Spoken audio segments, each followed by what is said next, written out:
Guys, we're in the pros at the con, so we're interviewing one day. Have a lot of fun. We get all the different rules. Get like ask some little side questions and some fun questions, and also just having a good time here. And if you like what you see, he's going to be having a board monster at the summer at the same location at Double Street Hill. And it's we're telling all about it as they come up as well. Make a partnership with Charlie. He's awesome. He does great events. He's really great guy. So we're excited to go and see what he has in store. We haven't even seen it yet. We're not even going to see it. Do something. You're just gonna stand by him, Michael?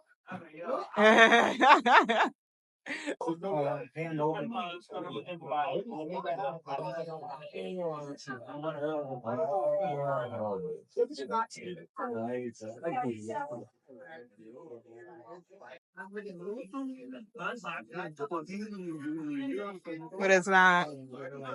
Why is it hitting a certain level? That's pretty certain. No, I feel like I've had a toy like that. I really feel like I've had a toy like that before in my. We have all kinds of fun stuff here. Love them. Derpy Pokemon. It is. I think it looks better than St. Pete. Street pack Pokemon. I got mystery pack for about. What is this? Do you mind if I film a little? We're in a podcast. Okay.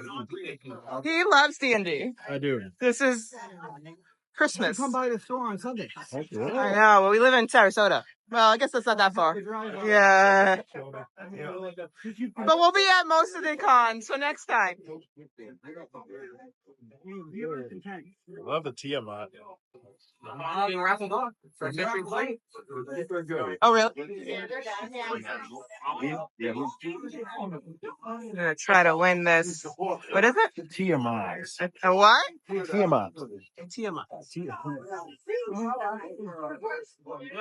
Yeah, graphics card up a little bit higher to keep it in a level. So, yeah, it's on the smaller figures. Buying classic toys and things. I got Chubby Charmander. Kind of hard to see him.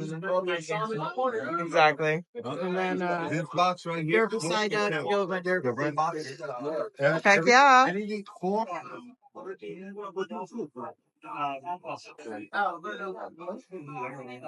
Mark Naples, so you stand, okay? Because this place is pretty busy. This is smaller. And Want to get in it? Ooh. Babe, get in it. I want to get in the house. Yeah. All right, now full spine. Yeah. You're sick, dude. I love it. From there, I wound up. I created this suit on my own with my friend from SeaWorld. Yeah. And then the new artist saw my images on DeviantArt. And they were obviously YouTube for the very good for it. And now I get that 3D press. There's people who want to path that they need. This was a collaboration 15 years ago. That's how old this is. Wow. Yeah, this thing is, it holds up really well. And it's real leather. So it's not foam, it's not 3D printed. This is the real deal. That's actual battle armor. So I have to throw a shout out to Prince Armory. This is his actual love. And he has his own YouTube channel, Prince Armory, and he actually showed people online how to do this kind of work. This is specialized in what they call wet warm, where he takes the leather up in hot water, and then put it on a form, and then it's color the shit. And then he does all the serum. And he put a lot of really cool little things into it, like the shell patterns along the edge, and the ruins that are on the neck. They actually say King of Atlantis, Ruler of the Seven Seas, and Ancient Ruins. So for those of you out there who can actually read ruins, check my work. Yeah. Ryan, who's all right, well, last question. What inspired you to start? Why did you do this kind of cosplay? How did you get started? As Aquaman. Okay, well, push with that. I'll give it the short story. I had a dramatic event in my life that got me into cosplay. I lost my son 20 years ago to cancer. He was 2 years old. And but he loved the whole Star Wars world. So I actually started in the Star Wars world. Did a couple of movies from Lord and under Lucasfilm, Star Warriors and Heart of the Empire. And then from there, I got into a group of people that decided to do superheroes instead of doing charity work. We were doing charity work. And you were just doing hospital visits, and they decided to do superheroes. And they just said, hey, let's all do DC characters. Batman, Wonder Woman, Green Lantern. It looks like Aquaman. You can be Aquaman. And I don't want to do Aquaman. So finally they talked me into it. I had a friend who worked for SeaWorld, made my original costume, ran into somebody at MegaCon in Orlando, and was an old man, and he goes, just as I imagined you would look. And I said, thank you, sir. He goes, you don't know who I am. I said, no, try that. He goes, I'm Nick Carty. He's a Silver Age creator of Aquaman. You are truly the Aquaman I imagined when I was growing here. And because that's how I got the name, the Aquaman. That's by Nick Carty, the actual. I love that. That is an incredible story. That is so good. That's awesome. Thank you so much. This was a really awesome and appreciate it. I wasn't mad. I'm with Stu J. Palmer, and I wanted to ask, what was it like working with Rockstar more than once? It was great. You have a great experience working with the game. It was a very revolutionary work in gaming storytelling, and certainly very secretive when the game comes out. The game comes out, and then as a game you play it, you have a great time, and you get immersed. You forget you're in it. You're just in the storytelling. You had that experience. And then a few years later, they put out a page and said, "Want to come back?" And it's mine. So Glenn Davis, who plays Scott Holmes, said, she was small group of actors. Right. It always reminds step in the right spot. And I agree. That's when you step in the right spot. And I realize an actor that how amazingly fortunate not just Jane, but now franchise. And so yes, it was fabulous. Looking third time, and if I got started, I hope that I get to work with them a third time, which I know as much as the fans right now. I was just telling someone who just came to autograph here at the table that it was all about Red Dead 3, and I was like, I know as much as the fans. I said, but I think it goes without saying, no one's going to know jack squat about anything until GTA 6 comes. That is their priority, and let that be their priority. We want that to be their priority. Oh yes. And once that game comes out, they sure are going to know what they're going to do next, and then maybe something will happen. I don't know. I know nothing. Yeah, I mean, the prequel for Red Dead Redemption, I think, would be the best. Red Dead Redemption 2, Bridge of the Two Gods. Oh, I read it. People that talk and then the ending being leading up to the Blackwater robbery and what's going there. I assume, but you can make assumptions all you want. Only Rockstar knows what they're going to do next with the property, and then you just wait. You wait and see. And they're one of the most trusted video game studios. I don't think anyone ever has this trusted in terms of quality. No, and they will Rockstar, and this people know this. If you don't know it, Rockstar only lets the fans know when it's time to know what they want them to know, and then they're one of the more secretive. Gaming companies. So a lot of people, it's like frustration, but it's like they know what they're doing. They have a reason they're making the game, and they're a secret. And so far it's worked out fine. That's how that goes. I'd work with them again in an actual party. Now, that does kind of go hand in question with the other question I thought. Kind of all the other Rockstar games have done that. The ability or Grand Theft Auto. Even GTA 6. Is there any game in particular you want? Yes. Oh, I just, I love bullying. And if they never, like if they, well, we're going to do it, maybe we'll do a Red Dead 3 now, but we're actually having after Grand Theft Auto 6. This is speculative. It's not saying it. Yeah. Just saying they're like, well, actually, the next game after GTA 6 is we're doing Bullet Field. I love that. That would be so fun. Patched, Yeah. like algebra professor that's like mad, Jimmy up. I would love to do that. I love bullying. I could be like just a begrudged algebra teacher or something like that. I love that. So I'm a bully. I would love to be. I know bully came out even for me. I think Cyber for all the time. So it's like GCA. It is. And one of my favorite things was going around collecting the blue rubber bands, and then you get the ball at it, and then you just pelt it at the bully's head, and it would just ricochet. On a skateboard, they shot him down. I never collected all the rubber bands. Oh, he was wearing this rubber band ball that's blue, and you just suck it in his head. Bounces. It was great. I got the download. Yeah. I know. I wasn't expecting that. No. Bully's awesome.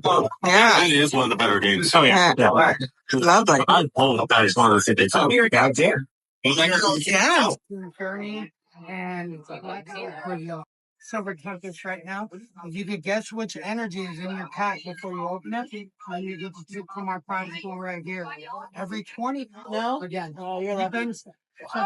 You go to the top of here, sir. Psychic. Oh, you're going to stick with psychic. Okay. Stick with psychic. Oh, yeah. Are you doing what again? Psychic, yeah. I don't know if Me, I'm like, oh, you got the water one. Dude, she switched it. anything good? Let's find out.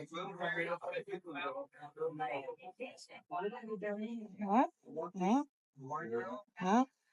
Oh, Magmator. All right. Thank you. Pikachu in whatever you think. All right. I'm going to cut Pikachu. I play psychic. So, this one? Go for it. All right. I'm nervous. I always am nervous. I don't know what I'm looking for, but I... No. Well, psychic. Yeah. All right. How will you know? I don't know the card. It's water. For energy? Let's find out. What the water energy? There was a purple, didn't you just... there's one in the cave. Cute.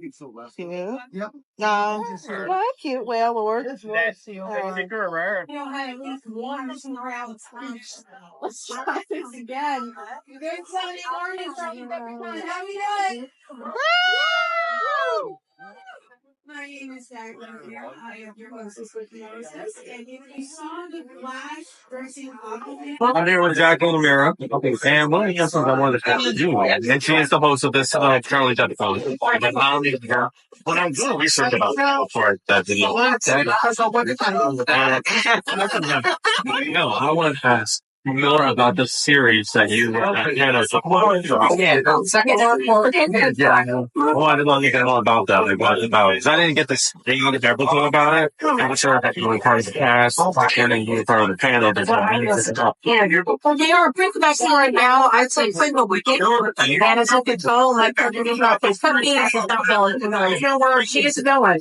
There's only about himself and no one else. And I told the people to show, I've never done that. So, all right. And that's so cool here. And so far, we got nobody yet, but so I'm excited. We'll be doing more panels. You'll press for the rest of the year.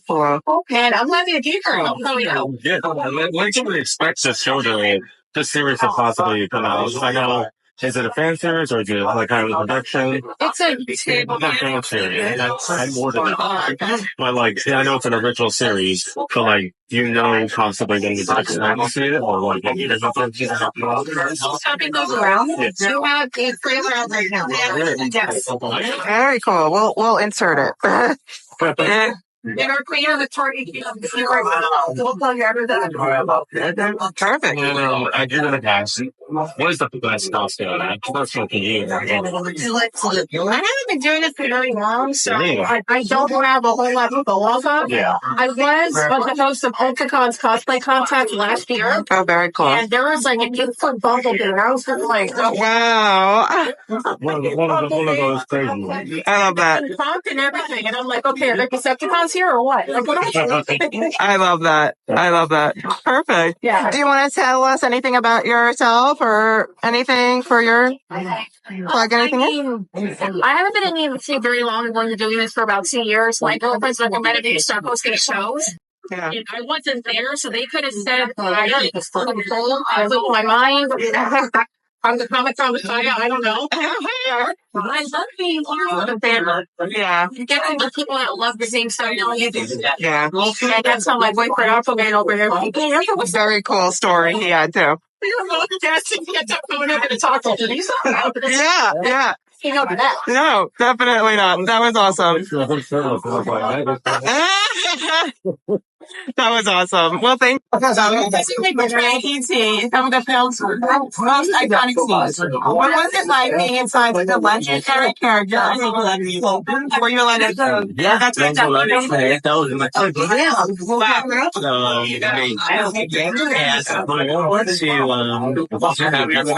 so I came back and I pulled out. Yeah. There's so many trailer women, so I didn't expect that. Now it's like people 11-year-olds. Yeah. And then so I went to the trailer and I thought, oh, it's very cool here. I think I'm going to stay. Yeah. Yeah. And then that was stupid because it's like, you know, Yeah. so Robert and Henry get started with the order on the real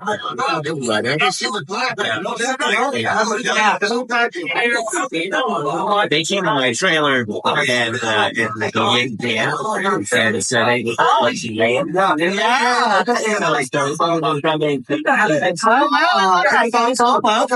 I know that. That was nice too. When I was a kid, I was bold. Oh, yeah. And then I was around that time, so you can imagine.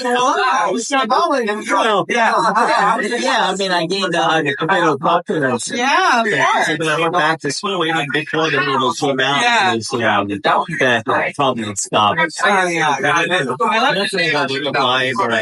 Yeah, easy came for you. Yeah. I think so. Yeah. And then our other question is, looking back now, how do you feel about your role in such a film that became so beloved in pop culture? I was quite oh, yeah. I'm pretty overwhelmed. Yeah. I bet it's overwhelming. I mean, you didn't expect that. I mean, it's like this mother thanks for all of it. Here we go. Yeah, you can like it. I'm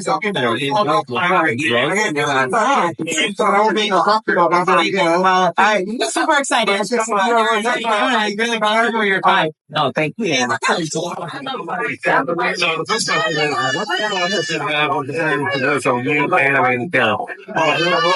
guess I was something I don't want to do. Depending on how much advance when I want to start out. Let's find out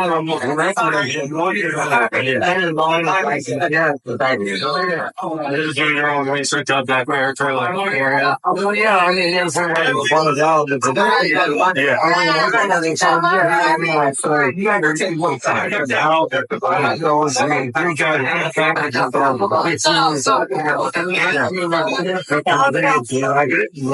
that's what we're doing. Yeah, I know. I think it's just to find more knowledge you have to back you.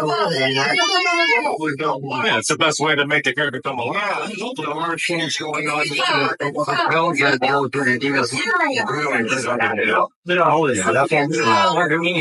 Oh, good. That's the second question I have. Is not particularly just anime, but I'm sure you've also put the character in the video game. Out of all the characters you've done or anime series you've done, what do you think the best one you've done?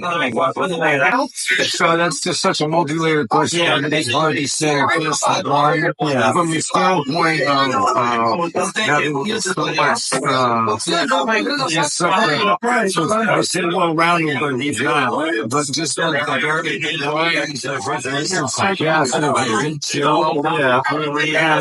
this guy is insane because you're insane. He's insane. He's a serial killer, and he's derived. He's derived with real character. He is real. Yeah, and he was so he's a serial killer and he gets caught. He gets brought to the future by another younger serial killer who wants some advice on how to be better at being a serial killer. That's all I'll tell you. But he's just crying, laughing, and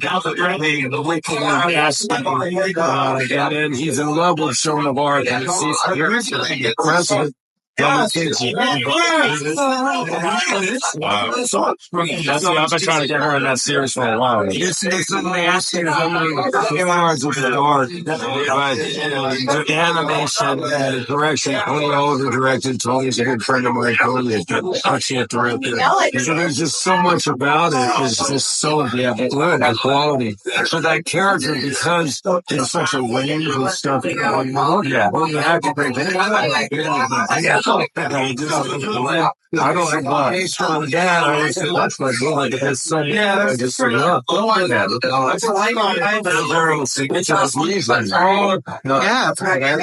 And it looks like it's very complicated character.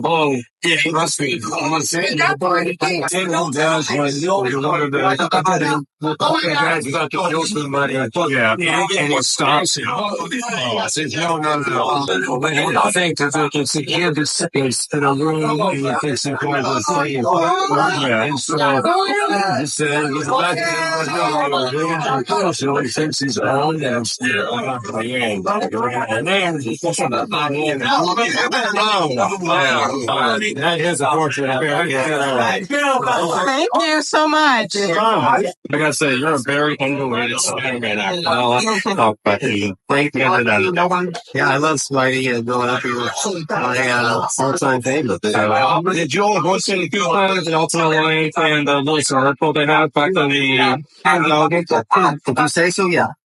Some I remember. Yeah, no, you're right. You're right. It is. And I really would have loved to have done more. Oh, yeah. Well, that actually goes right into my question is, if you were down to do a cameo and say like the Spider-Verse movies. Oh, yeah. You'd be totally down for doing that? 100%. If you were going to say there might be a part of Beyond the Spider-Verse. Not at this point, but I would love to. Oh, man, I would love to. Yeah, well, I do. Yeah, we're going to tag Marvel in this. Tell them people. Yes. One question I feel like every voice actor would ask is, out of all the characters, out of everyone there, you tell me, what character do you think is the least of all? It's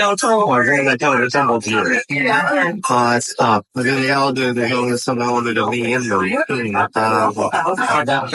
Hopefully not much divided. Give them that Right. Maybe Reno. Maybe Atson. Really? I mean, just a natural sarcasm. What would they say? Actually, there's anything that does that big I literally just see you come back maybe whenever Kingdom Hearts 4 comes out. Yeah. Because I feel like, his story kind of concluded, but we might come back a little bit of a game. So, yeah. And out of all your roles, what's the fun that I recording? Out of all my roles, out of all the roles you've done, what would you like to pick most favorite line out of all? It's living appropriate. I love that. But it was one by Conan by Leeds. I was somebody will laugh. I love Conan by Leeds. You say inappropriate, I'm like the first thing that came to mind was that. Yeah. I love that. I love that character. I wrote her a couple of pops in it. I love it. requested it. Oh, boy. Well, thank you for your time, sir. Yeah, pleasure. All right, so first off, what would you like to know at the young age? It was pretty cool because I was such a fan of Mighty Morphin Power Rangers, and then I got a chance to work with Casey David Frank and some of the Mighty Morphin Rangers and Turbo, work with Bob and Skull and things like that. So as a kid, somebody that watched the show religiously, to working on set, it was surreal. I was like living the dream. Yeah, it was super fun. I enjoyed every part of it. Yeah, we think that with any of the other cats. Yeah, absolutely. Yeah, we do Comic Cons all around the world, so we stay in touch a lot. We do a lot of shows together, a lot of different seasons, a lot of different rangers. But yeah, we stay in touch. Oh, that's awesome. All right. How do you think that working on that show? Well, when I was working on the show, I was very intrigued by the fact that it was a Power Ranger show, but it was also martial artist. So it affected my life as a martial artist. It's been dramatically impacted. I'm still training to this day. I train every single day. My son trains. So yeah, I just think the Power Rangers sends a good message to kids, honestly, that, if you put your mind to something, you can accomplish it. Anybody can be a Power Ranger type of deal. So yeah, I don't know. I think that, I think the Power Rangers still have that, nostalgia where it's like, which are like, it's not only are they superheroes, but it's a martial arts based show, superheroes and things like that. So it affected me in the same way that it did when I was a kid. I look at the show and I'm just like, man, I was very lucky to be a kid Power Ranger, honestly. 12 years old. Working alongside ADF and all these guys, so it was cool. I think it's really awesome to have like such a large crossover when you get like this. You're out there, and now with with artists and all different things. It's really cool to have those two worlds kind of. Yeah, absolutely, and that's what it was for me. Power Rangers was a martial arts show. I was in martial arts as a kid. That's how I got the show. Actually, I didn't even audition for Power Rangers. I was just being a kid doing karate, dude, and I got the role. So yeah. Awesome. I'm very bling bling going on. Well, yeah, nice to meet you, Carrie, right? Yes. Nice to meet you. It's me. Yeah. You're a big fan of the show. I am. I watched the so I'm the know watching it. But I would say I'm watching it. Yeah. That's awesome. Yeah, how did I say I just am old Friday. Great jeweler for a day job. Wow. The guy during the 90s, they would call your house late time to have dinner and ask you to do a survey. Wasn't sell anything. We just want to ask you two questions. Do you think in 10 years everyone have a cell phone? Someone likely, not all likely. What do you think of your cable? Provided having able to ball, basketball, and even on live TV and things of that nature. And actually helped me prepare for my career talent. So we got to send the script for Rabbi, the very first episode we did. The fact that one thing I'm trying to get them the things all the packaging. We zeros and ones. We do have 13-year-olds who watch our show, so they probably will need that explanation. I'm reading from the script for Rabbi. No, be like, look at this about. I hear Matt Malero and Dave Lewis from the other end of the phone just cracking up. They had already hired a guy who was already doing Frylock's voice. I didn't know this till recently. And he was a truck driver or something like that. I guess he had the voice, but he couldn't act. Well, so much. The picture that. He brought no life to the character. Once they heard me doing it, they were like, "No, that's Frylock." So I got out of there. So that's how I got plugged. I love that. But the fans never pulled me on receiver. I get a lot of people that can do me live. Oh, yeah. Popular. I can't do them. Yeah. Dude, yeah. I would love to know how Dave does. His underwear is too tight. I love that. Do you have any favorite lines or favorite moments working on the show? I got a favorite episode. Favorite episode? Which one was that? There was season 3 where every episode was called Super something, like Super Model, Super this, Super that. So there's one called Super Birthday Snake. Where Meanwhile wants a pet. Yeah. He wants a bunny. A bunny shakes, picks his meat, so a snake comes. I love it. It's all pimped out and peeled everybody. I love that. You get laid. So of course, I'm not taking it. Of course. All right. All right. The Epicon first one of the summer is over with. And what'd you think? I had a great time. Honestly, it was a great turnout. Yeah, got a lot of cool booths, like the derpy Pokemon booths. Got me some dice. We interviewed a lot of really cool people. You know, it was an intimate space, smaller space and everything. You know, but I still think we had a great turnout, a lot of great energy in there. And it felt very nostalgic going through a lot of booths. Yeah. Because there's a lot of things that made me feel like a kid. Yeah. I don't know why, but it made me touch my 10-year-old. Yeah, there were a couple pretty incredible cosplays in there. Notably, you know, the Predator, the True, Aquaman, Batman, Flash. You know, so yeah, we had a great time. A lot of great people, great conversation. Oh, and the Frylock, that was pretty sick. And yeah, Joe. Oh yeah, dude. So. First Charlie's Epicon, and I must say that it was indeed epic. And make sure to check his website for the other ones happening this summer. Yeah, AnimeCon, PokeCon. This Yeah. is the first, but it certainly isn't the So last. we'll be back in May if time allows. Yes, absolutely. So we'll keep you guys updated on when these are happening. We love working with Charlie. We hope to continue working with Charlie. And I think it's also the end of it. So, yeah. Oh, perfect. All right. So we'll see you guys next time.